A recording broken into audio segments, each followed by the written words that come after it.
we've just received some really terrible news, as you will see from the look on my face.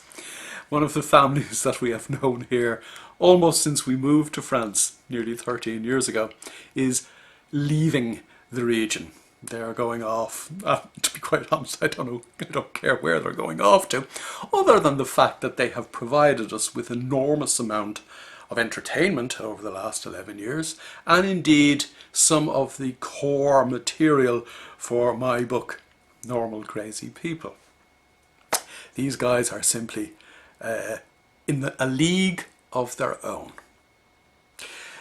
And I can't do them justice in one video, so the next few videos will be interspersed with further little gems and nuggets of the family. They're not even from hell. I don't know where they came from. I don't know where they're going to.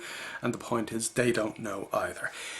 Our relationship started with them many years ago when we moved here first, whereby Lisa, my wife, boss, etc., etc., bumped into the lady of this particular family in a tennis club while our daughter was training. The lady invited us to dinner. So the following Saturday night, myself, my wife and our 3 young children dressed ourselves up, as one does, in other words, put on shoes and socks here in the Alps, and trotted off down with a nice bottle of wine, a nice bouquet of flowers and a box of chocolates for dinner. We were met at the door by her husband, who greeted us by saying, "I spoke to my wife and I told her that you don't invite people that you hardly know to dinner. So welcome for an aperitif." Now, we kind of should have known then that we'd be better off not hanging around with these people. But many years later, as I say, we are just getting the news now that they are quitting the area. Our first experience of them certainly was around 9 o'clock on a Saturday night, my eating a bowl of cornflakes with lukewarm milk and the children eating bars of chocolate, having come home from our dinner date, having been given cheap wine and stale crisps. Very strange people.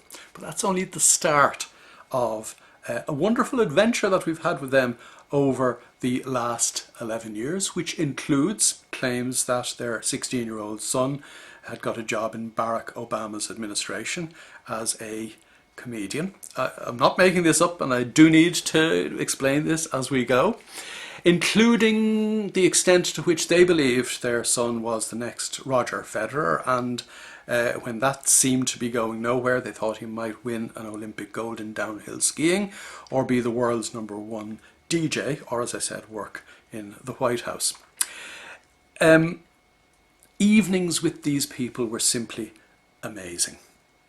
One was invited to dinner. We eventually got dinner from them. One was invited to dinner, and after eating dinner, we had to sit down and listen to their 2 sons play electric guitars and sing songs of their own composition. Now, they'd only made up 2 songs, but 11 years later they were still singing the 2 songs.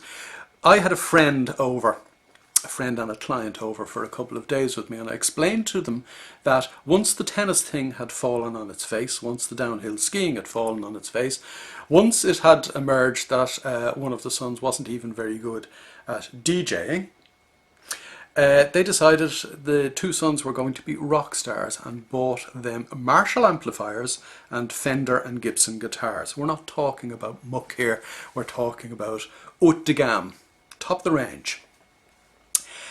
My client, who is the kind of guy who would rarely fall around the place laughing, was literally crying laughing after I explained to him how we needed to sit through these nights with the Fender guitars, the Gibson guitars, the Marshall amplifiers, listening to the same 2 songs. He said to us, "Well, surely these guys are talented." The response was kindness itself, in as much as one could be kind, by explaining to him that they hadn't a single note in their head or a notion in relation to how to write a song. Now, as I say, we are a little in mourning, as you can see from the smile on my face, that these people are moving on. Where am I going to get the rich vein of material for normal crazy people that they have provided me with over the last 11 years. At least I hope they're gone.